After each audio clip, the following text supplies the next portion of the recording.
Yo, aujourd'hui on vous retrouve pour le top, la suite des tops. On va vous parler des films des années 2000. C'est parti. Bien évidemment, on n'oublie pas de s'abonner et de mettre cette cloche, cette putain de cloche, elle est là, regardez. Là, pour ceux qui l'ont raté sur la chaîne, on avait fait le top des années 80, le top des années 90, tout ça est dans la description ou en fiche, ou les deux. Et aujourd'hui on s'attaque aux films des années 2000, donc de 2000 à 2009. On va chacun vous donner nos 3 films préférés dans ces 9 ans. Là c'est parti. Et je commence avec mon top 3 qui n'est ni plus ni moins que Spider-Man numéro 2 de Sam Raimi. Voilà, très très grand film qui est encore aujourd'hui parmi les meilleurs films de super-héros. Beaucoup de gens sont d'accord là-dessus, je pense que vous êtes d'accord là-dessus. Ouais, je vais dire, vous la faire. Oui. Moi j'ai C'est préféré le le seul 3, surtout la scène où il danse. Ah, non, je rigole. Non mais voilà, enfin Spider-Man 2, il est encore aujourd'hui, comme je l'ai dit, mentionné parmi les meilleurs films de super-héros. Plus à l'époque, il n'y en avait pas beaucoup, il y avait les X-Men qui apportaient une touche mature à ces films de héros qui à l'époque étaient un peu vus comme des films pour enfants. Ça a bien développé le truc, ça a servi à démocratiser ce genre de film. Aujourd'hui, bon, on en a beaucoup. Mais à l'époque, c'était un des meilleurs, ça l'est toujours aujourd'hui. Et moi, je l'ai dans mon petit cœur ici, et il est dans mon petit C'était vachement dark, hein, Spider-Man 2. Après, il y a aussi beaucoup de gens qui ont critiqué parce que les gros fans de comics disaient que voilà, il était beaucoup trop vieux, Tobey Maguire, que ça collait pas avec les comics. Ça n'allait pas Ce jouer. ce qui en soi est pas faux en termes d'âge et tout, mais ça donne un certain personnage. Et pour moi, voilà, le débat est ouvert, mais pour moi, le vrai Spider-Man, c'est Tobey Maguire. On est d'accord. Tom Holland est très bien, mais il n'y a pas de débat, c'est lui le meilleur. Enfin, c'est Tobey. Pour mon top numéro 3, ça va être There Will Be Blood de Thomas Anderson avec Daniel Day-Lewis, avec Paul Dano. Voilà, c'est un super film. Donc ça parle en fait l'histoire d'un homme voilà, qui veut trouver absolument du pétrole. Et c'est un peu, ça me fait beaucoup penser, c'est peut-être con, mais c'est toujours les mêmes films. Scarface, Casino. À chaque fois ils sont dans mes tops. Est-ce qu'il est aussi très long? Il dure je crois 2h30. Ça va. Mais voilà, comme dit, c'est ce genre de film où t'as le personnage qui débarque dans un endroit qu'il connaît pas vraiment, et puis de plus en plus dans l'histoire, il va devenir fou en fonction de ce qu'il reçoit. Là c'est du pétrole, dans Scarface c'était de la coke, et ouais, à la fin il est complètement taré. Et voilà, ce film je le kiffe vraiment parce qu'il y a une certaine esthétique, surtout avec Paul Thomas Anderson, qui est un de mes réalisateurs préférés, qui fait beaucoup de films un peu à la même manière que faisait Kubrick, avec des plans très posés et très propres, très léchés, avec une très belle cinématographie. Il léchait ses plans. Il était comme ça dans la pellicule, il faisait des trucs. Et bah très bien, moi mon top 3, ça sera donc dans la lignée de ce que t'as dit Max, un film très très beau, très soigné, des plans très symétriques, C'est très le cas, propres. C'est Transformers 1, histoire de simplement d'aliens robotiques qui viennent sur Terre. Voilà. Et le 1 particulièrement, donc là oui, je vais citer que le 1. Parce qu'on sait très bien que la suite, il y en a qui m'ont un peu déçu. Mais le 1, ça reste pour moi le fantasme d'adolescent, comme on a dit. On a grandi avec, hein. C'est un truc qu'on aimerait qui nous arrive à tous. Une aventure épique dans notre vie. Et lui, bah, c'est ce que Sam Witwicky, le personnage, il a le droit d'avoir, quoi. Ouais. C'est ça. Mais ce film, je peux vraiment le revoir en boucle, ça me lasse pas du tout. C'est tout ce que j'ai à dire là-dessus. Voilà, je pense que c'est terminé, mais ce film, je l'adore. Mon film en deuxième position sera Là-haut de Pete Docter. Voilà, un grand film. C'est Pixar qui a fait ce film, si je dis pas de conneries. Pixar. C'est le film qui m'a fait lâcher le plus de larmes au monde, je crois. Disney Pixar. Oui, Disney. Ça vous dérange pas que je parle en Oui. fait? Ah non, mais il On s'en branle de tes larmes, Putain. on parle de Disney Pixar. Ouais, bref, Là-haut, c'est un film de ouf. Voilà, si vous l'avez vu étant gamin, si vous l'avez vu étant adulte, vous avez forcément pleuré de la même façon.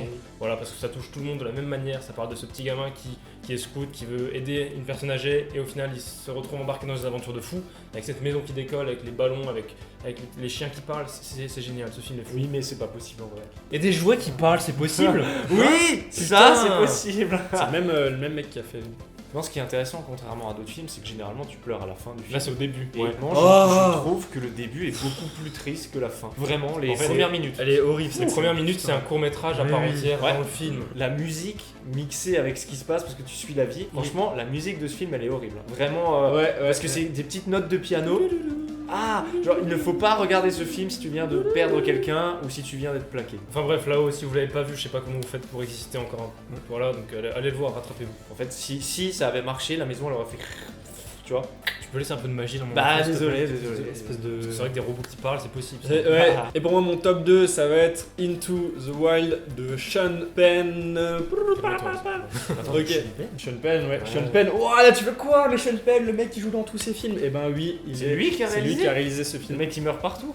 Non, c'est Sean Sean Bean. Bean. Ah merde, Oh oui, là merde. là. Non, Sean Penn, c'est le mec de Merde. Charlize Theron. Et bah du coup, ce film, c'est l'histoire de Alex. Voilà, c'est un jeune homme qui vient d'être diplômé de l'université, mais lui, son but, c'est de se barrer le plus loin possible, de fuguer, d'aller en Alaska. Et du coup, on suit pendant tout le film son aventure, c'est un road movie. Et ce film, il est coupé en différentes parties qui sont les parties de la vie, l'enfance, l'adolescence, l'adulte, les vieux. C'est surtout une histoire vraie aussi. C'est aussi une histoire vraie, on l'oublie souvent. Donc c'est ça qui est dingue, Ouais. c'est moi quand je l'ai vu et que j'ai vu qu'à la fin c'était une histoire vraie, je me suis dit waouh, il y a vraiment un mec qui a fait tout Ouais. ça. C'est assez ouf. Et, Franchement, ouais. un big up à lui. Ok, on passe à mon top 2 et c'est Hot Fuzz de Edgar Wright, mais ça raconte l'histoire d'un flic qui intègre, qui est muté en fait. Donc C'est il bienvenue chez les ch'tis, c'est mais en bienvenue flic britannique. C'est C'est exactement ça. En fait, il est muté dans une petite commune, voilà, il pense qu'il va se faire chier. Et en fait, il se rend compte que cette commune, il y a un taux de, je crois, criminalité de 0. Il y a anguille sous roche parce qu'il y a vraiment une communauté derrière qui, en fait, agit un peu en secret. Et ouais, il y a une espèce de complot dans cette ville, en fait. Il est quand même assez trash, le film, de temps en temps. Et moi, j'ai vraiment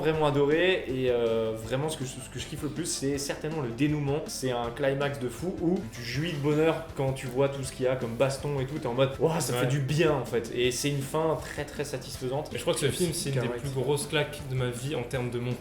Oui. Ah oui, Cut Bon, d'Edgar Edgar Wright. Wright, on connaît, c'est fou. Oui. Mais celui-là, il est incroyable. Bah, rien que la scène La d'intro, scène d'intro, ouais, genre la scène d'intro. tu dis what, c'est Ah, trop je vais le bien. Et revoir ce soir. que des acteurs connus. Ok, donc très bon film, moi c'est un coup de cœur. Avant de dévoiler nos top 1, on passe aux mentions honorables, ceux qui auraient pu être top 1, mais c'est trop dur. Les années 2000, je pense que c'est le top le plus difficile pour le moment qu'on ait pu faire. 2000, vu qu'on est des fin 90, c'est les films On est qu'on a vus né avec. Ouais. pendant notre enfance. Dans ces mentions, on peut citer des films comme des grandes sagas comme les Star Wars, comme Star Wars 3 surtout. Ouais, Star Wars 3. Principalement. Il y a les Pirates des Caraïbes, je sais que moi il y a les Very Bad Trip que j'adore, Trip. surtout le 1. Da Vinci Code, on peut mettre OSS 117, Ouais. Gladiator. Astérix et Obélix, Mission Cléopâtre, Ouais, surtout, et ouais, celui-là c'est un classique. Avatar qui est sorti en 2009. 2012 aussi. 2012, c'est sorti en 2009. Enfin bref, des films, cette période était dingue. Allez, on arrête le suspense parce que là, je vous vois, vous attendez, vous êtes impatient. Calme-toi, d'accord, Timothée. Pose ce couteau. On va parler de nos top 1, c'est parti.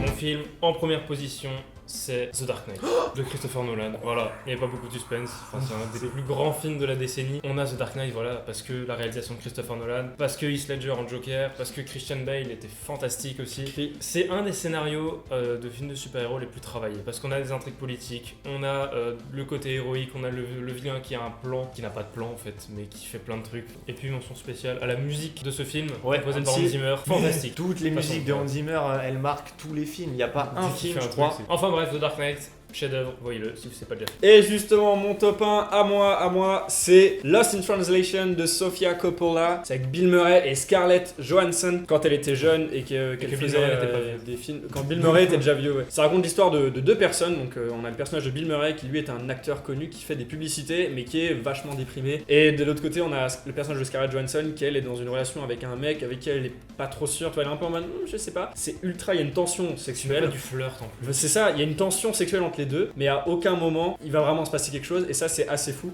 Et voilà, du coup foncez voir. Après, ça aide un peu d'avoir Ça aide un papa peu dans le d'avoir papa dans le cinéma, cinéma. voilà, Surtout ça qu'il y a le aide. frère, il y a la cousine, il y a le machin qui font aussi des films. Du coup, Ça aide un petit peu, hein.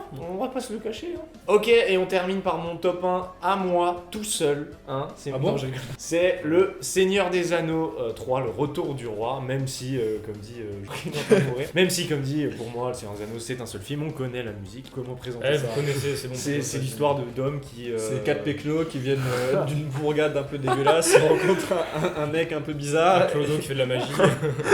C'est le pire pitch de tous les temps. Enfin bref, ce film est juste dingue. Moi, je vous conseille de regarder les 3 d'un coup, faire un bon gros marathon. La version longue du préciser 3, là-dessus. il faut voir la version longue du 3 qui dure...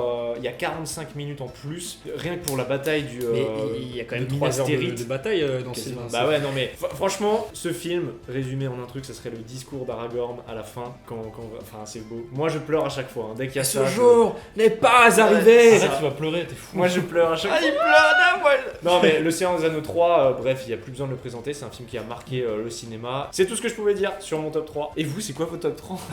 Alors moi c'est Alors, marrant moi, parce c'est que Lost alors, in Translation. bref, vous l'avez compris, c'était un bordel pas possible pour sortir 3 films chacun des années 2000. Mais c'est trop Il difficile. y en a trop, il y en a trop. Après, on est intéressé de savoir quel film vous avez préféré dans cette décennie-là. On sait qu'il y a eu les Harry Potter qu'on n'a même pas cité. Alors les Harry Potter, techniquement, ils débordent aussi un peu sur Ouais, les voilà, années c'est 2010. Il se pourrait qu'ils fassent une petite apparition dans les tops des années 2010. D'ailleurs, top des années 2010, qui sortira La semaine prochaine. Oh Ah là ouais. là là. Et c'est le dernier. Hein. C'est le dernier. Parce que. Et après, il faudra attendre 10 ans. Faudra attendre 10 ans pour le top des Non. années 2020.